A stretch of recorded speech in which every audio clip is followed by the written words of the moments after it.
Esther capítulo 6, por hora. Nós vamos ler apenas a parte A do verso 1. No decorrer da exposição, como é o costume, nós vamos percorrer e atentar a todos os demais versos desse texto sagrado. Por isso agora eu peço atenção, reverência, porque esta é a palavra inspirada e infalível de Deus. Diz assim o autor sagrado no verso 1. Naquela noite, o rei não pôde dormir. Naquela noite, o rei não pôde dormir. Abençoa-nos, Senhor. Pedimos em Cristo. Amém. Você sabe o que é um plot twist? Já ouviu esse termo alguma vez na sua vida? Trata-se de um termo em inglês que pode ser literalmente traduzido como reviravolta narrativa. Geralmente é uma técnica usada por roteiristas do meio cinematográfico para mudar completamente a visão do público sobre os personagens e sobre o curso dos eventos até ali. Geralmente, sua utilização pode acontecer na metade ou no final da trama, em pequenas reviravoltas ou em uma grande invertida na história. Sabe aquele filme, aquela série que você estava assistindo de uma hora para outra? Todos os eventos mudam. Acontece uma grande invertida. Aquele que parecia ser o mocinho, na verdade, é o vilão. O suposto protagonista morre logo nos primeiros atos do filme. E aquele personagem que pensávamos ter batido as botas, do nada ele aparece para movimentar a história. É claro, queridos, que quando bem feita, essas invertidas tornam-se sensacionais para quem está acompanhando. Mas me permita dizer, esse não é simplesmente um recurso moderno. Porque a Escritura, a Bíblia, está recheada de invertidas. E no capítulo número 6, nós nos aproximamos, talvez, de uma das maiores invertidas em toda a história da Escritura Sagrada. Se você se impressiona com os roteiros de Hollywood e com suas invertidas, o roteirista de Esther é ainda mais genial. Sua invertida aqui vai pegar todos os personagens de surpresa e até você, se não conhece a história. Isso porque Deus, o roteirista, está preparando uma grande invertida aqui, uma grande reviravolta. O plano sutil de Esther já está em andamento neste ponto da narrativa. Ao fim do capítulo 5, ou no capítulo 5, nós vimos que ela, mesmo correndo o perigo, compareceu à presença do rei e conseguiu um banquete com Assuero e Amã. Só que, ao fim do capítulo, nós descobrimos que Amã não vai conseguir esperar os meses que faltam para a execução do decreto, para ver Mordecai morto. Por isso ele construiu uma grande forca e está pronto para solicitar ao rei autorização para dar um fim nesse judeu rebelde. E embora a estratégia de Esther para salvar os judeus na Pérsia esteja muito bem montada, bem articulada, talvez a salvação chegue tarde demais para Mordecai. Humanamente falando, meus irmãos, o palco parece montado para a tragédia. E é aqui que começa o plot twist dessa história. É por isso que um pastor amigo brinca dizendo que o capítulo 6 de Esther é o texto mais pentecostal de todo o livro, porque aqui tem virada. E pentecostal gosta de virada. Apesar de seu nome não ser mencionado em momento algum, e os personagens da história, até mesmo seu povo, parecem esquecidos de sua existência, Deus, o roteirista, está dirigindo o curso dos eventos no Palácio da Pérsia. Ele está nos bastidores, irmãos, por trás das cortinas, movendo as peças e conduzindo todas as coisas para um fim surpreendente, para a glória de seu nome e para o bem de seu povo na Pérsia. Isso porque ele é o Deus por trás das reviravoltas. E esse é o tema que eu gostaria de meditar com os irmãos hoje. O Deus por trás das reviravoltas. A pergunta é como Deus está por trás da grande reviravolta aqui em Esther capítulo 6. O que ele faz exatamente para trazer essa invertida à tona? O capítulo 6 nos responde essa pergunta de 3 formas. E a primeira delas está do verso 1 ao verso 3. Quero que você saiba, do verso 1 ao verso 3, Deus governa os detalhes. Deus governa os detalhes. Eu quero que você volte sua atenção mais uma vez para o verso de número 1. O narrador começa dizendo: naquela noite, o rei não pôde dormir. Então, mandou trazer o livro dos feitos memoráveis, e nele se leu diante do rei. Enquanto todos dormiam no palácio na cidadela de Suzã, Assuero se movia de um lado para o outro da cama. E nós sabemos bem como é isso. Literalmente, queridos, a tradução para a expressão aqui é: o sono fugiu. E o mais curioso é que o narrador não nos dá razões óbvias para a perda de sono do rei. Isso porque não existiam grandes preocupações ou qualquer outra razão para Vossa Majestade perder o seu sono. Afinal de contas, as coisas iam bem na corte. O império estava sendo bem gerido. Só nos resta chamar isso de insônia providencial. Uma insônia providencial. Em seu propósito soberano, queridos, Deus impediu que o rei pegasse um sono, e não só isso. Ele também o conduziu na escolha da atividade para a madrugada. Pense comigo. Embora naquela época não existisse celular, não existisse plataforma de streaming para você assistir uma série, mas o rei Assuero tinha diversas opções para passar o tempo. Ele tinha bebida de qualidade, ele tinha boa comida, ele tinha dançarinas à disposição e um harém recheado de prazeres. Mas ele escolheu fazer o mais improvável, o que muitos de nós fazemos também quando o sono foge, que é adiantar os trabalhos. Ele convoca um dos seus servos para fazer a leitura do livro dos feitos memoráveis, ou o livro das crônicas de seu reinado, que basicamente é um documento que registra as conquistas dos reis da Pérsia, dados financeiros, registra também eventos recentes e importantes. Tudo era catalogado neste grande livro, e se alguma coisa podia provocar sono nele, era essa leitura aqui. Mas enquanto lia, algo despertou a atenção dele. É o que diz o verso de número 2. Achou-se escrito que Mordecai é quem havia denunciado a Bigtã e a Teres, os 2 eunucos do rei, guardas da porta, que tinham procurado matar o rei Assuero. O rei lembrou-se então que Mordecai havia descoberto uma conspiração contra a sua vida. No fim do capítulo 2 nós lemos: ele recebeu a informação, repassou para Ester, que levou até o rei, e então os conspiradores acabaram sendo executados. E se não fosse pelo judeu Mordecai, Assuero nem estaria vivo naquele momento. Diante disso, o rei então questionou o escriba com base nos registros o seguinte, verso de número 3. Que honras e distinções se deram a Mordecai por isso? Nada lhe foi conferido, responderam os servos do rei que o serviam. Entenda que os reis persas eram conhecidos por sua generosidade em recompensar seus servos fiéis, aqueles que lhes serviam bem. Essa era uma forma de manter boas relações públicas, mas também de garantir a segurança pessoal do rei.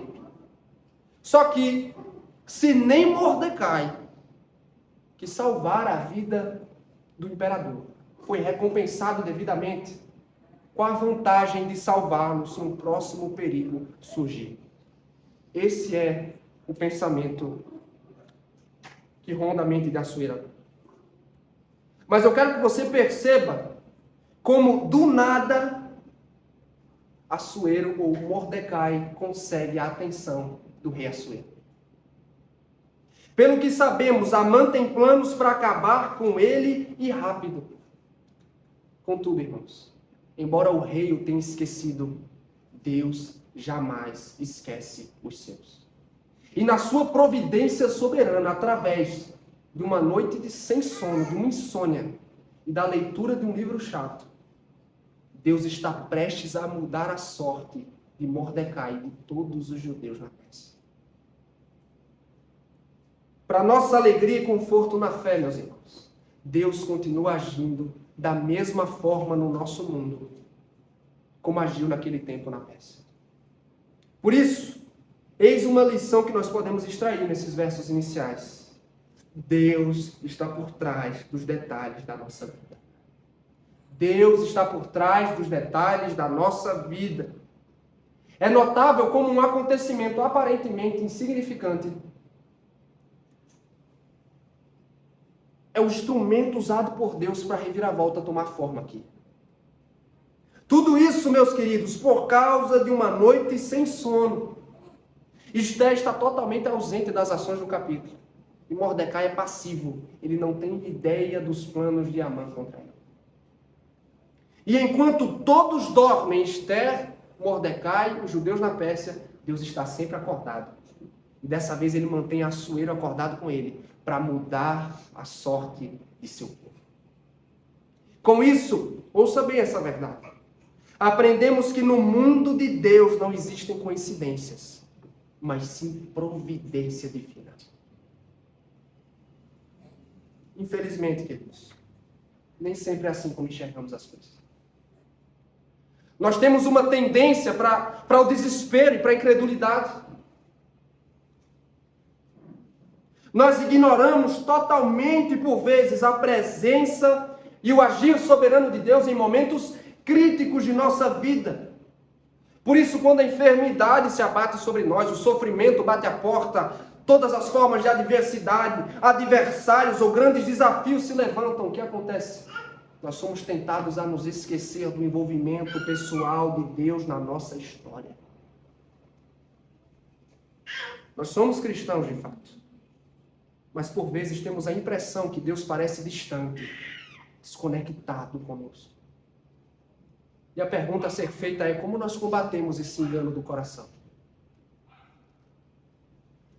Com a verdade de que Deus está governando, Deus está cuidando de todos os detalhes da nossa vida para a glória de seu nome e para o bem de nosso coração. Eu louvo a Deus, meus irmãos, porque tive a dádiva de crescer em uma igreja reformada, uma igreja sadia, bíblica, debaixo de um púlpito comprometido com a Escritura, que é o principal. E eu perdi as contas de quantas vezes, ouvindo a pregação da palavra, eu ouvi dos lábios do meu pastor uma verdade poderosa para acalentar o coração da igreja. Ele dizia: Deus está fazendo várias coisas na única coisa que você consegue enxergar. Deus está fazendo várias coisas na única coisa que você consegue enxergar. Faz sentido para você? Perceba, Mordecai só conseguia pensar no decreto para a destruição dos judeus. Esther talvez só estava preocupada na reação que Assuero teria ao ouvir a verdade. Mas em meio a tudo isso, Deus estava movendo as peças e preparando uma virada em favor de seu povo. Da mesma forma, ouça bem, Deus não está alheio aos detalhes e circunstâncias de sua vida. Pelo contrário, meu querido, Deus está pessoalmente envolvido conosco e conduzindo todas as coisas, pensando no seu bem espiritual. Você sabe aquele verso famoso do apóstolo Paulo? Sabemos que Deus age em todas as coisas para o bem daqueles que o amam, os que foram chamados de acordo com o seu propósito. Com base nisso, meu irmão, nesse texto, eu posso afirmar que todos os detalhes e circunstâncias, por mais insignificantes ou preocupantes que pareçam, servem ao propósito de Deus na nossa vida. Sabe a enfermidade que você e sua casa têm enfrentado já por um bom tempo? Não tenho dúvida que talvez em algumas oportunidades o desânimo, o cansaço se abate nas idas e vindas de consultório. E você não percebe uma melhora no quadro clínico, você se abate. Meu irmão, Deus está planejando o teu bem espiritual e usando a enfermidade para isso. Possivelmente o seu caso seja uma gravidez fora dos planos.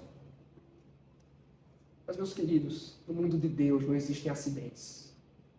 As coisas acontecem fora dos nossos planos, mas nunca fora dos planos de Deus.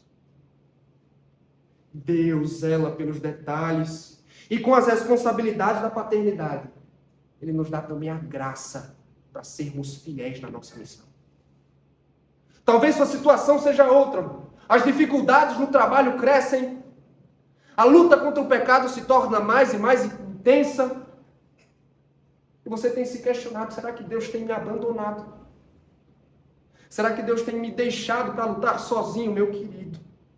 Quem sabe Deus não está usando essas ocasiões para fazer de você um crente mais dependente dele. O meu ponto é o seguinte, queridos, em todos os casos, nós precisamos nos agarrar à verdade de que o nosso Deus soberano está por trás dos detalhes da nossa existência. Todos eles, sem exceção alguma. Não tenha dúvida que a sua vida, em todos os seus pormenores, está debaixo dos bons cuidados do bom pastor. E Ele usa todos os pormenores para nos fazer crescer em amor, em fé, em santidade. Tudo o que vivemos serve ao nosso bem espiritual. Deus governa os detalhes, meus irmãos. Amém? Segundo lugar, o Deus por trás das reviravoltas. Do verso 4 ao verso 12, eu posso dizer, Deus humilha os exaltados. Deus humilha os exaltados. A verdade é que o rei precisava fazer alguma coisa. Mais do que isso, ele precisava de alguém para dizer o que fazer neste momento. Eis o que diz os versos 4 a 5. Perguntou o rei, quem está no pátio? Ora, Amã tinha entrado no pátio exterior da casa do rei, para dizer ao rei que se enforcasse a Mordecai na forca que ele, Amã, lhe tinha preparado. Os servos do rei lhe disseram, Amã está no pátio. Disse o rei que entrasse. Normalmente, meus irmãos, a essa hora da manhã era mais provável que não houvesse ninguém no pátio real. Porque o expediente ainda não havia começado. Mas a providência divina também tirou Amã da cama mais cedo. E o levou ao palácio, para que o texto nos diz? Para solicitar o enforcamento de Amã. É quase possível pegar no ar a ironia que o autor sagrado impõe aqui no texto. Não tinha mais ninguém, ele era o único na corte naquele momento. E o rei pensou, é exatamente dele que eu preciso. É o primeiro-ministro da Pérsia que vai me ajudar no que devo fazer neste momento. E é aqui que a ironia da providência aparece pela primeira vez, irmãos. Se o rei desejava agora honrar a Mordecai, Amã estava ali para um propósito totalmente diferente. Enforcá-lo, matá-lo. Estava ali para pedir a sua cabeça. E para sua surpresa, o adversário dos judeus então consegue uma audiência antes do esperado. Só que ele não imagina o que a providência lhe havia preparado naquela manhã. O nosso texto continua, acompanhe comigo, versos 6 a 9. Entrou Amã. O rei lhe disse, que se fará ao homem a quem o rei deseja honrar? Então Amã disse consigo mesmo, de quem se agradaria o rei mais do que a mim para honrá-lo?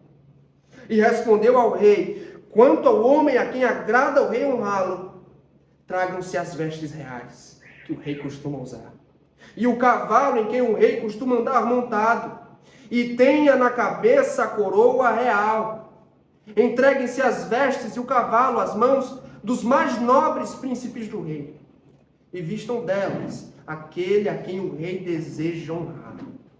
Levem-no a cavalo pela praça da cidade, diante dele apregoem. Assim se faz ao homem a quem o rei deseja honrar. Como bem coloca um autor numa deliciosa ironia, o rei pergunta logo a Amã o que deve ser feito àquele a quem o rei tem o prazer de honrar.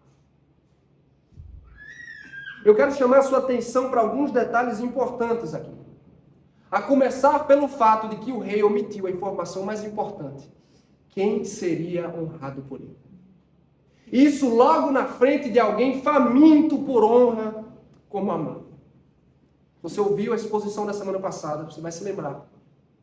Nós olhamos bem para a sua idolatria.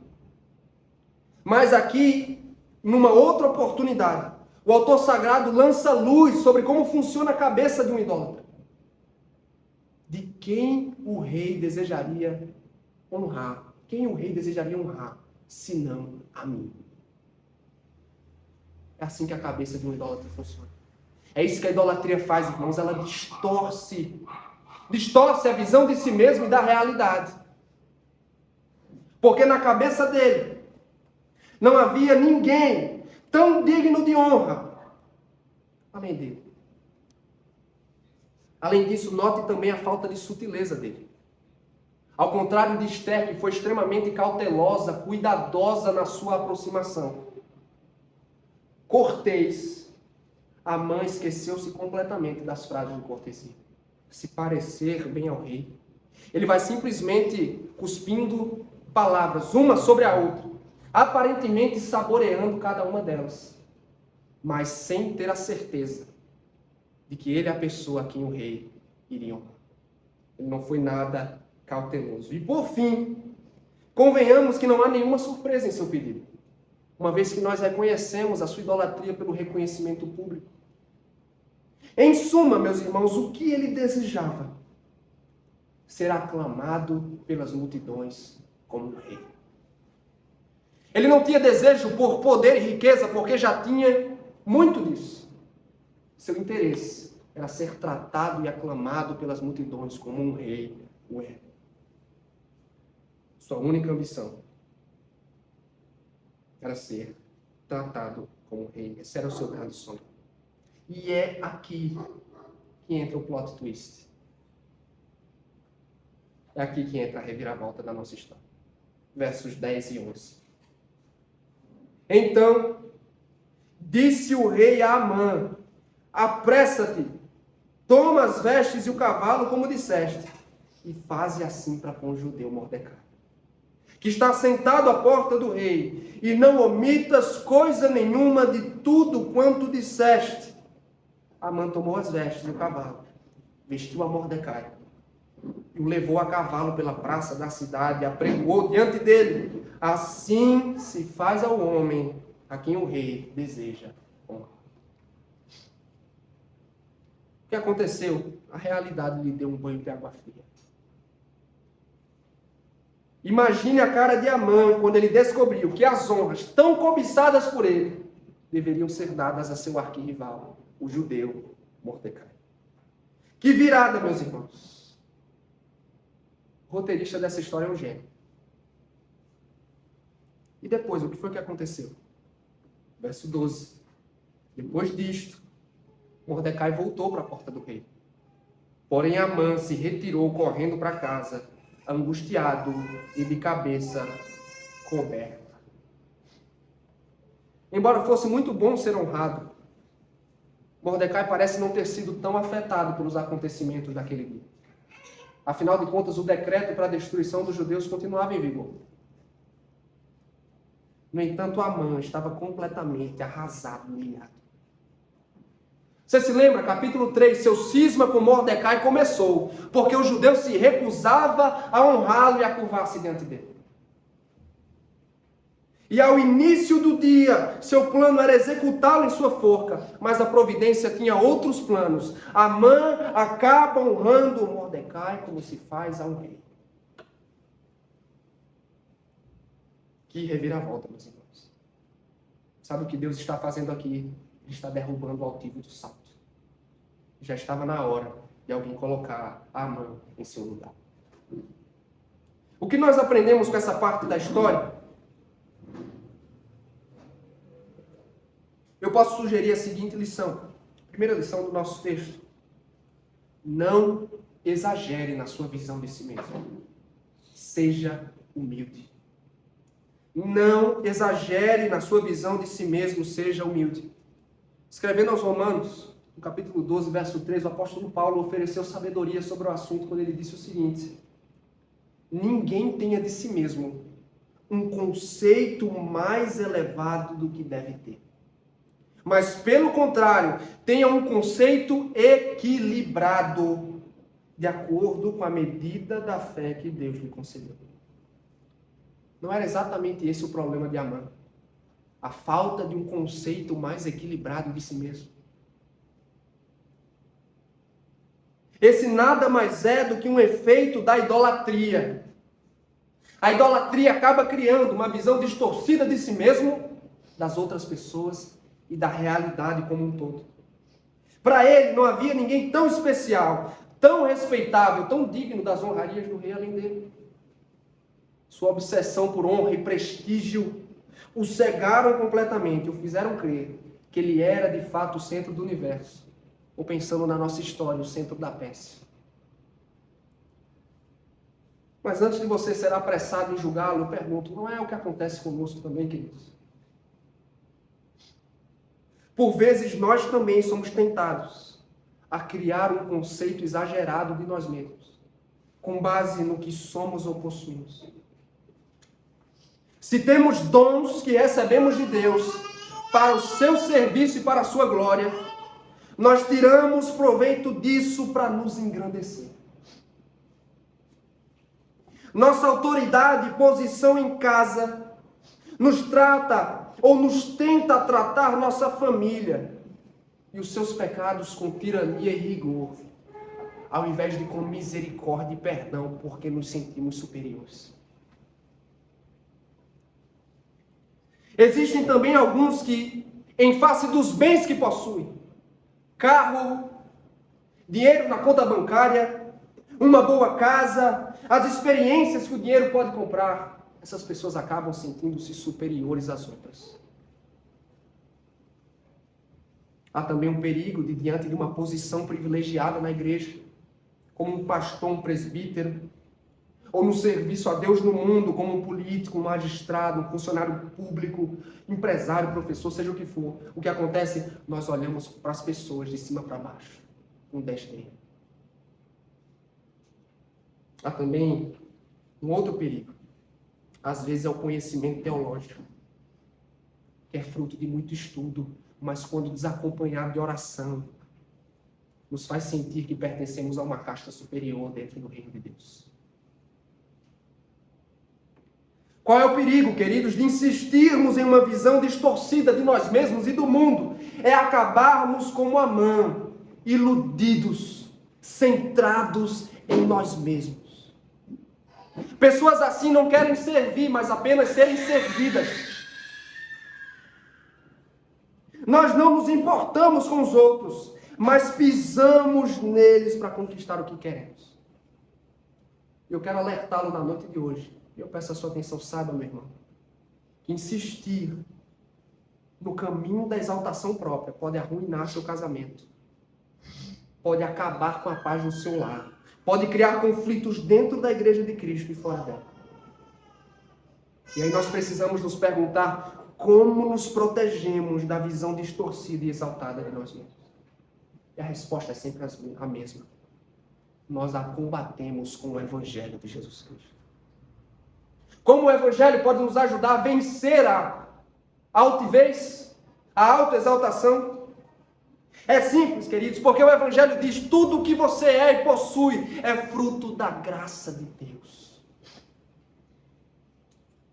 Todos nós, sem exceção alguma, somos pecadores, cheios de fraquezas e defeitos. Nós nada temos com que nos gloriar diante de Deus, mas não por causa de nós, mas apesar de nós. Deus decidiu nos agraciar com salvação, vida eterna e bênçãos nesta vida. Mas não esqueça, tudo que você é e possui é fruto da graça de Deus. Com o Evangelho em mente e com o poder do Espírito Santo à disposição, vamos cultivar humildade em nosso coração. Tudo que somos e temos são dádivas das mãos de Deus. Quando nós entendemos essa verdade, nós servimos e consideramos os outros superiores a nós mesmos. E para isso, o Senhor Jesus já nos deu um grande encorajamento com a promessa. Pois todo o que se exalta será humilhado, e todo o que se humilha será exaltado. Nós não somos como Amã. Nós devemos ser como Cristo. Mesmo sendo Deus, tornou-se servo, serviu, considerou os outros superiores a si mesmo. Segunda lição que o nosso texto nos oferece é um encorajamento futuro. Deus honra e recompensa os seus.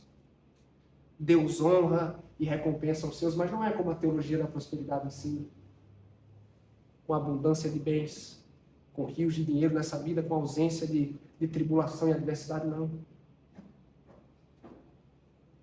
Assuero esqueceu da fidelidade de Mordecai, mas Deus jamais esquece.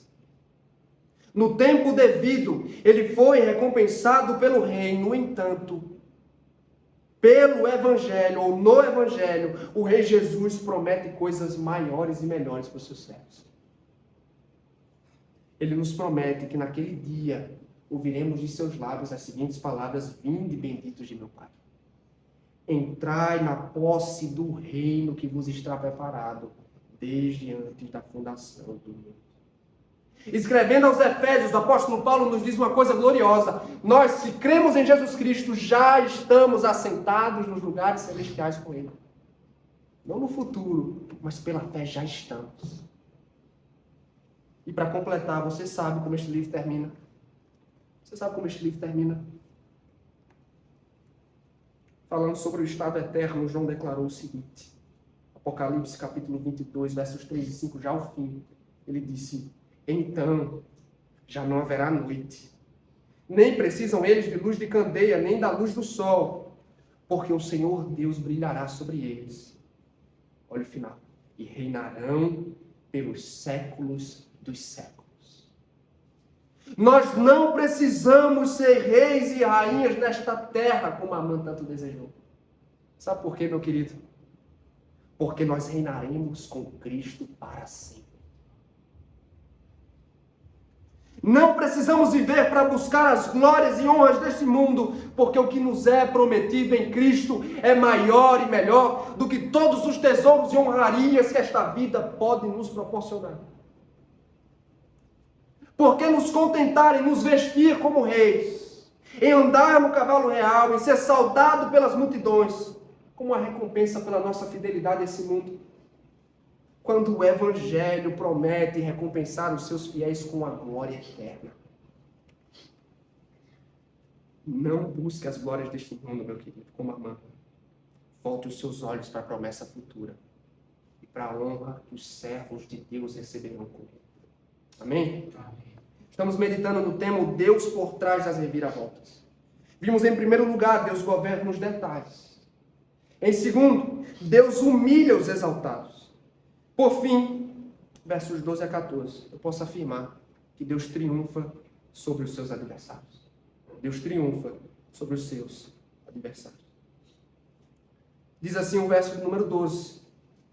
Amã se retirou, correndo para casa, angustiado e de cabeça coberta. Amã teve um dia ruim no escritório, como muitos de nós já tivemos. E não tem coisa melhor do que você, depois de um dia ruim no trabalho, você chega em casa, você ser abraçado pelo aconchego do lar. Mas nem todos têm essa sorte, porque Amã tem alguém como Zeres o esperando. E eu quero que você note as palavras que a sua mulher tem a lhe oferecer. Verso número 13. Contou Amã a Zeres, sua mulher, e a todos os seus amigos, tudo quanto lhe tinha sucedido. Então, os seus sábios e Zeres, sua mulher, lhe disseram: se Mordecai, perante o qual já começaste a cair, é da descendência dos judeus, não prevalecerás contra ele. Antes, certamente, cairás diante dele. Como todos nós fazemos, Amã compartilhou com os seus o pesadelo que viveu naquele dia. Ele teve de honrar o judeu Mordecai. Provavelmente esperava achar consolo e encorajamento para continuar sua cruzada em exterminar Mardoqueu da face da terra, o Mordecai.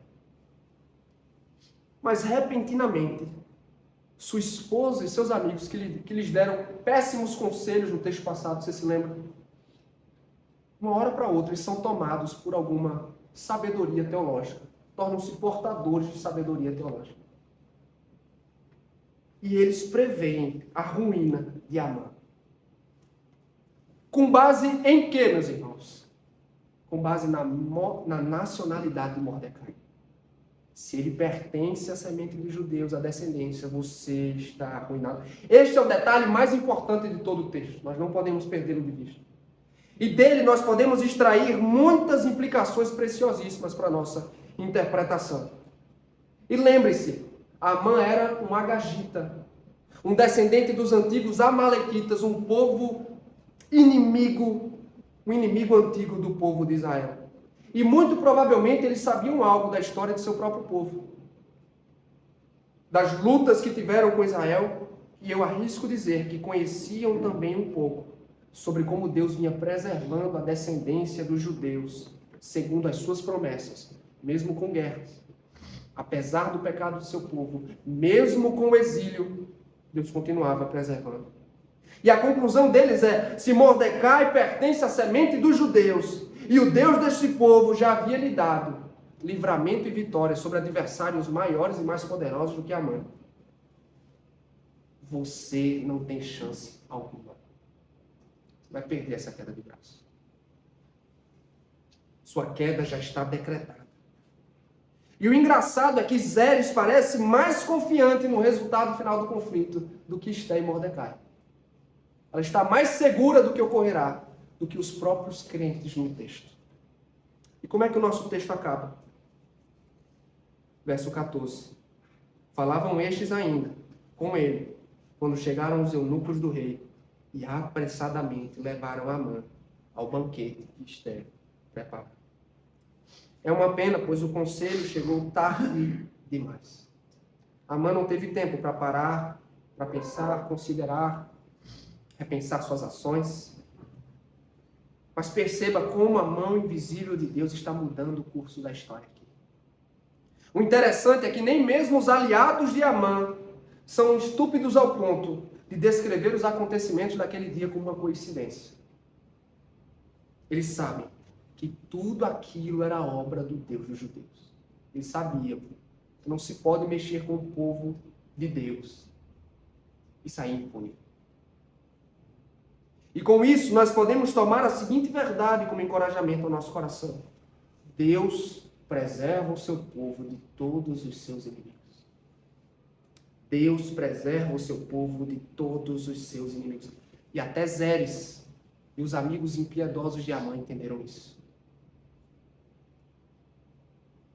Era muito atrevimento de Amã, irmãos, convenhamos, ele pensar que poderia dar um fim no povo de Deus. Contudo, ele não é o único. Você sabe bem, ao longo dos séculos, muitos Amãs se levantaram com a mesma proposta maligna: exterminar a igreja, exterminar o Israel de Deus. Mas nunca foram bem-sucedidos, você sabe a razão. Porque se levantar contra a igreja, meus irmãos, é levantar-se contra o Deus da igreja. Durante um período, Saulo de Tarso foi um ferrenho perseguidor da igreja de Cristo. Atos 9 registra que ele respirava ameaças de morte contra os discípulos do Senhor. E neste mesmo capítulo, o autor sagrado narra que ele estava em direção a Damasco para prender aqueles que pertenciam ao caminho. Mas o narrador diz que uma luz brilhou e ele ouviu a voz do Cristo exaltado que dizia: Saulo, Saulo, por que me persegues? E ele perguntou: quem és tu, Senhor? E Jesus respondeu: eu sou Jesus, a quem tu persegues. A questão é, Saulo não estava apenas perseguindo uma religião, irmãos. Amã não estava apenas tentando destruir um povo. Sua luta não era apenas contra um povo, porque opor-se à igreja do Senhor é entrar em guerra com o próprio Senhor da igreja. E se isso foi capaz de causar tremor nos ímpios do nosso texto, de pessoas que desconhecem a Deus, por que não é capaz de gerar mais confiança no nosso coração?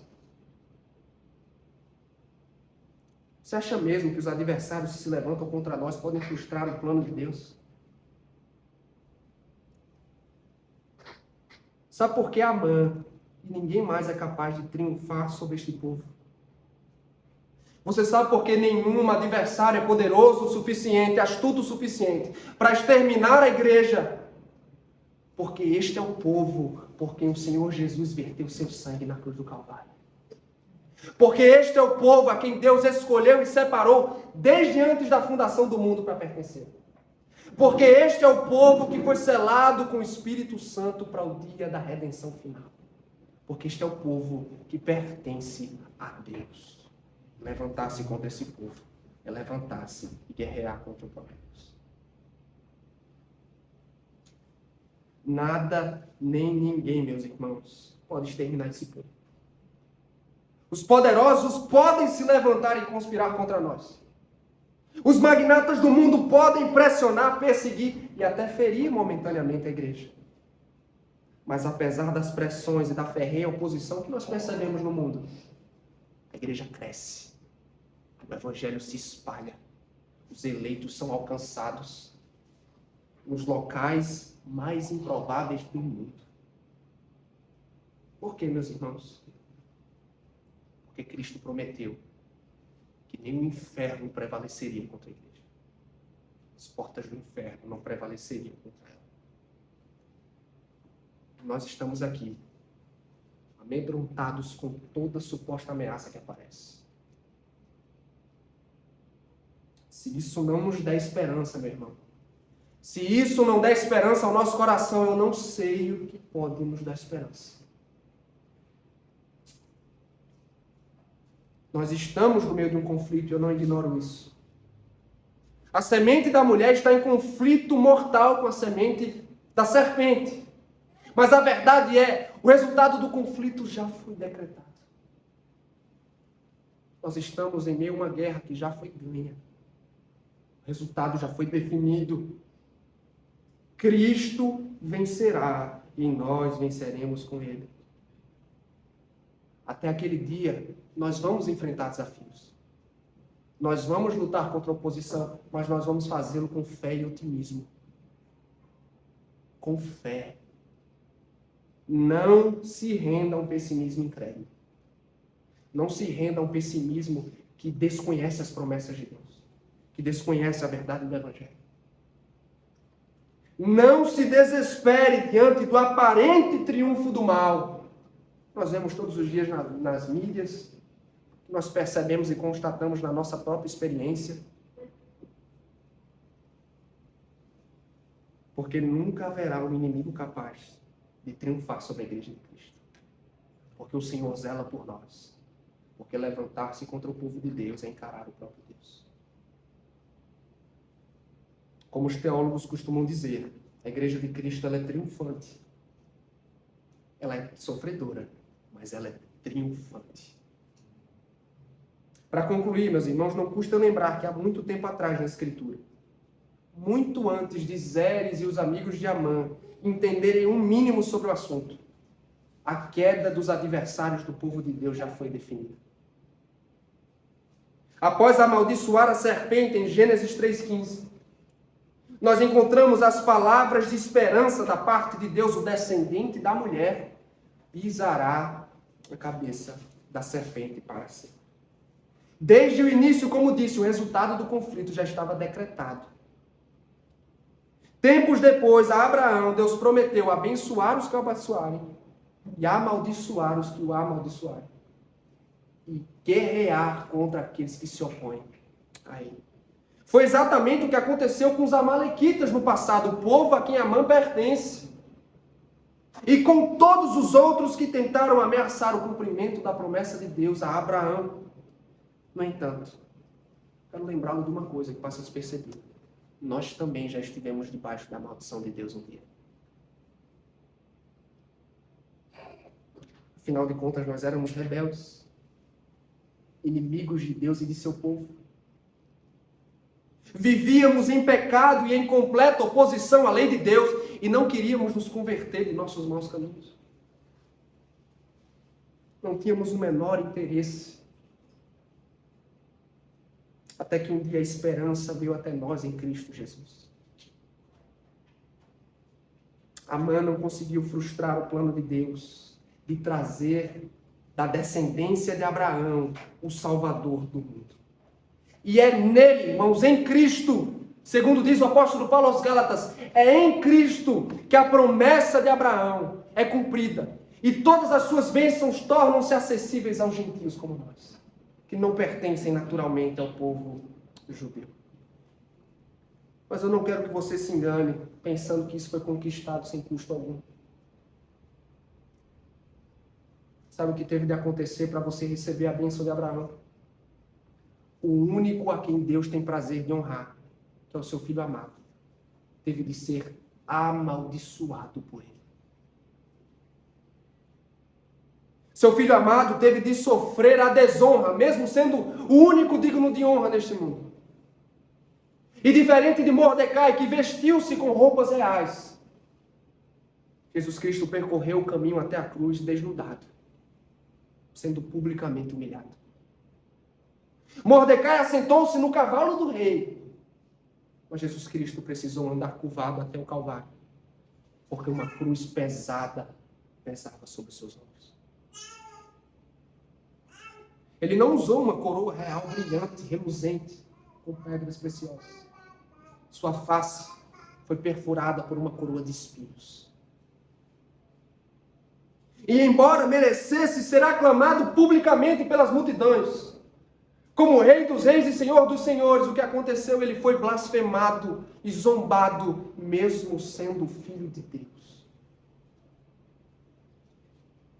O Rei Jesus acabou humilhado e morto no madeiro, aparentemente derrotado. E neste momento seus inimigos vibravam, pois pensavam ter vencido o ungido de Deus. E é aqui que entra o maior plot twist da história. A maior reviravolta do universo. Porque o cordeiro que antes estava morto ressurgiu ao terceiro dia. E por meio de sua morte e sofrimento, Cristo pisou na cabeça da serpente e garantiu salvação e triunfo para o seu povo para sempre. Todos os adversários de seu povo estão com os dias contados, Satanás e sua semente, o pecado, o mundo e a morte. No entanto, há ainda uma outra reviravolta importante para acontecer. E o mundo não espera por ela. Serão pegos de surpresa. Sabe qual é? Quando Jesus Cristo retornar no dia planejado por Deus, onde, como aconteceu com Mordecai, todos se curvarão. Toda língua aclamará Jesus Cristo como Senhor, para a glória de Deus Pai. E a minha pergunta é, por que não fazer isso já hoje, antes que seja tarde demais, como foi para Amã? Será que você é um daqueles que se recusa a curvar-se diante do verdadeiro rei? Se é o seu caso, eu digo, siga o conselho do Salmo 2. Beije o filho para que ele não se ire e você seja destruído repentinamente por sua ira. Não persista em inimizade contra ele, porque isso vai arruinar você para sempre. O chamado do Evangelho é curve-se diante do Rei Jesus Cristo. Arrependa-se de seus pecados. Converta-se de seus maus caminhos. Submeta-se a Ele como Senhor e Salvador. Porque ainda que seja poderoso e impetuoso contra os seus adversários, este rei é também compassivo e cheio de misericórdia. Ele acolhe aqueles que antes eram seus inimigos e faz deles filhos de Deus pela graça. Eis a promessa do Salmo 2. Como são felizes todos os que nele se refugiam. Amém?